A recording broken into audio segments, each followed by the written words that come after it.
Firstly, welcome. Terrible picture of me. This screen is huge, and I didn't realise that my slides would look so big. But I'm Alastair Amin. Most people in the room should know who I am. Everyone calls me Al. I'm the founding partner of the Change Partners and Connected Club, which is our brand that's putting today's event on. Just in terms of some housekeeping, in true event fashion, Google doesn't want to work properly with this screen, so we're going to have to do some jiggery-pokery with two laptops and speaking notes at certain points, so you're going to have to bear with us. I'm going to talk for 15 minutes, and then each of our speakers is going to do a keynote for 15 minutes. If we have time after each keynote, you can ask some questions. And there's a QR code here, and there's some QR codes which are dotted around the room, and they will link you to Slido, or Slidey, I think the app is. If you ask a question, I've actually got my kid's iPad with me, and I will, because that's the only iPad we have, I will ask some questions to the speakers. But there will also be an audience Q&A from 4:30 till 5 after our four speakers have spoken. And then we are outside for drinks and networking for those that are able to stay. I'm not going to spend too much time talking about the Change Partners. Most people in the room should know who the Change Partners are. It's a business that my older brother, Tristan, and I started 10 years ago. We do middle to senior management, contract and perm across Europe, sometimes further afield. And earlier this year, we started a new business, a new brand, a new proposition called Connected Club. And we started this business because we wanted to give the Change Partners its own room to breathe and to keep on excelling at what it does. But also, over the last 3 years, we've been doing more and more leadership and executive searches for lots of our clients, and we wanted to spin that out into its own brand, essentially. And whereas the Change Partners will keep on doing what it's doing, Connected Club's there to do executive search for high transactional, consumer-focused businesses. And of course, across both businesses, we'll always deliver exceptional talent, but Connected Club is there to deliver that exceptional leadership talent to drive growth in a multi-channel world. And it's that multi-channel world that we're going to be diving into today. And when you start a new business or a new proposition, or sometimes I just call it a shop window, it's a blank sheet of paper, and it gives you the opportunity to pour in all the things that you're good at, you enjoy doing, your values, and also it allows you to address some industry shortcomings and challenges that you see out there, who you're competing against. And executive search has some shortcomings and challenges. I'm not going to go into those things now, but I think sector can be quite transactional. And I think over the last 10 years in the Change Partners, we've built a very strong non-transactional business. What does that actually mean? It means we invest in relationships. We've had lots of clients that we've worked with for 10 years, and lots of people in our network we've known for many, many years. And it's about investing in relationships over the long term. And I think as a team, we have a very strong depth of knowledge across the sectors that we operate across. And I'm always talking about value at every interaction.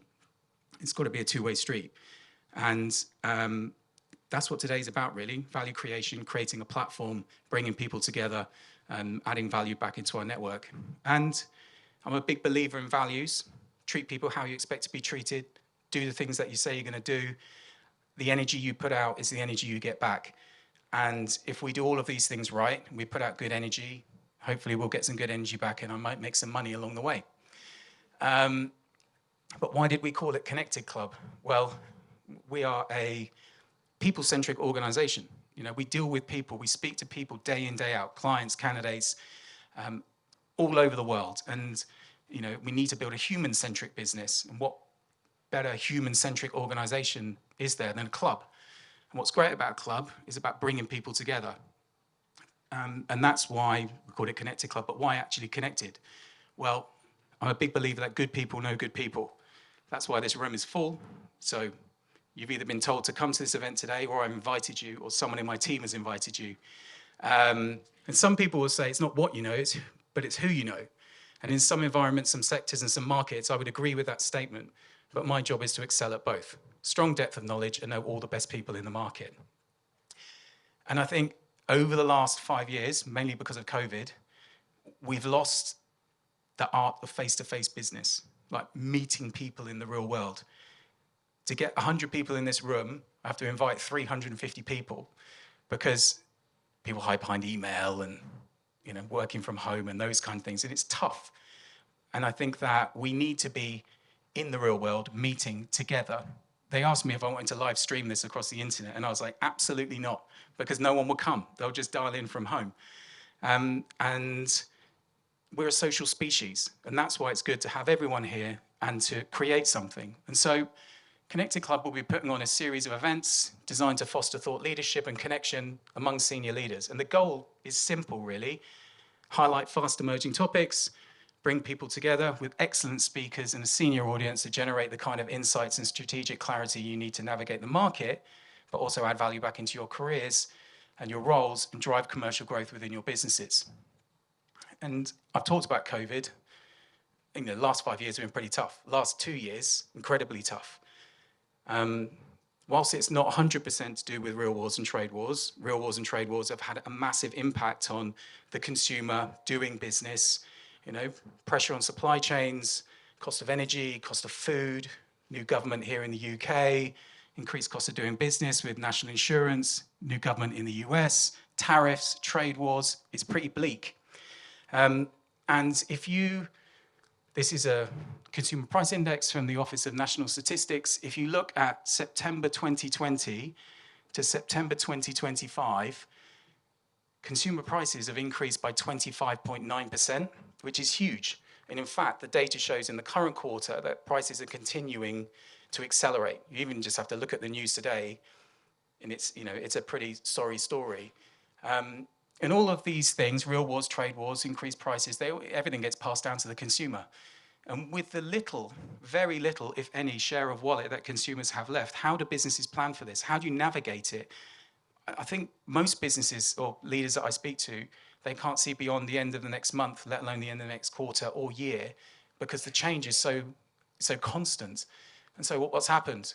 Businesses have just delayered, reorg after reorg after reorg, and then they start calling it something different, losing the lowest 5% of performers. Ultimately, headwinds have been and will continue to be really strong. In some markets, stronger than others. But I do think there's light at the end of the tunnel.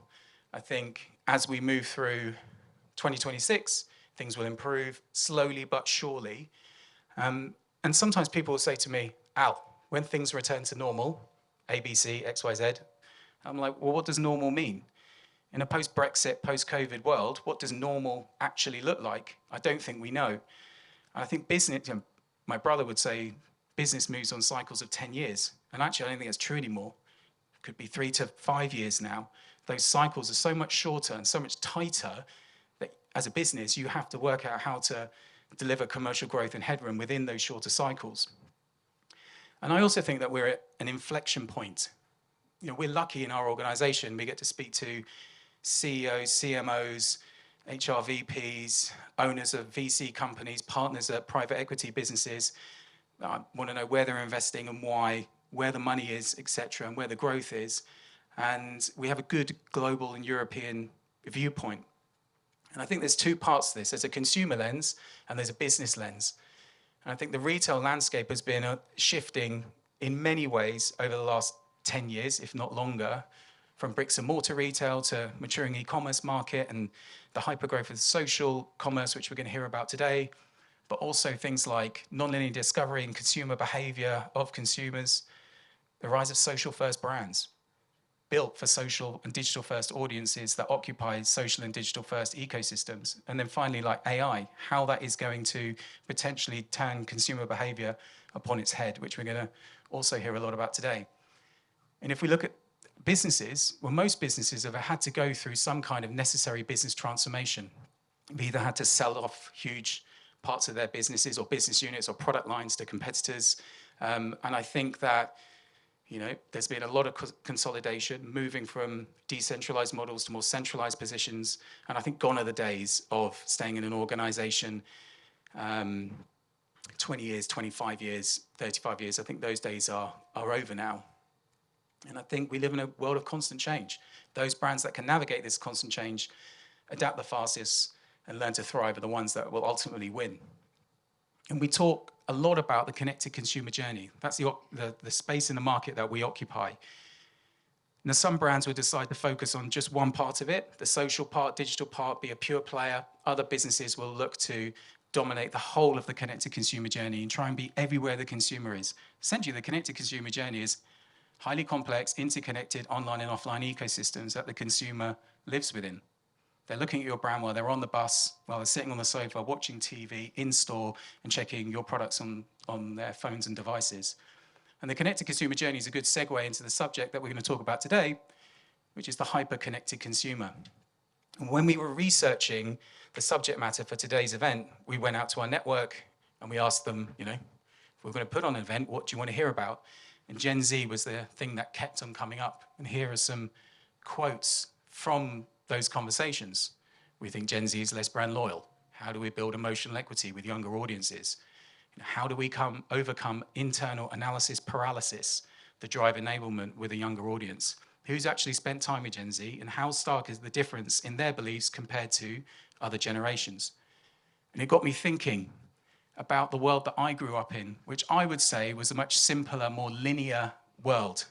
4 TV channels, and then one day there was 5 when the Spice Girls launched it. Top 40 on a Sunday night, A-Team on a Saturday night, and Big Breakfast before school. But brands, big heritage brands, could build brand equity at scale in very few channels. And if you think about Levi's, Nescafe Gold Blend, Bisto Gravy, or Fairy, these brand narratives were built over decades. Is it possible to build brand equity at scale in today's multi-channel online and offline ecosystems? Is it possible to build brand loyalty with Gen Z and future Gen Alpha? And as a business, how do you plan and adapt your business models for these fast-changing audiences? How do they want to buy from brands? Is it in-store, online, in social? Is there something else around the corner? What data are they happy to share, and what do they get in return? And then what impact will AI have upon this audience? And as a business and a brand, how do you adapt your go-to-market strategy to accommodate all of this lovely stuff? And so today we'll be talking about building brands and driving commerce in the age of Gen Z and AI. Now, as I said earlier, it's my job to create the platform and to bring the speakers. And we are really, really lucky to have 4 amazing speakers from across the market to talk to us today. Each will probably do a little intro to who they are at the beginning of their keynotes, but just by a way of introduction, Bianca Brown, who is part of Edelman's Gen Z Lab and is actually from the Gen Z generation herself, will be speaking first and talking about navigating the Gen Z divide. We've got Aslan Raj from the EMEA CMO of Dentsu, one of the world's biggest media agencies, and he'll be talking about building brands for your audience in the algorithmic era. Alex Gallagher, the Chief Strategy Officer of Unidays, who'll be talking about Gen Z and Gen Alpha rewriting the rules of commerce. And finally, Laura Redmond, the Chief Innovation Officer of BBD Perfect Storm, who will be talking about the hypergrowth of social commerce and its implications.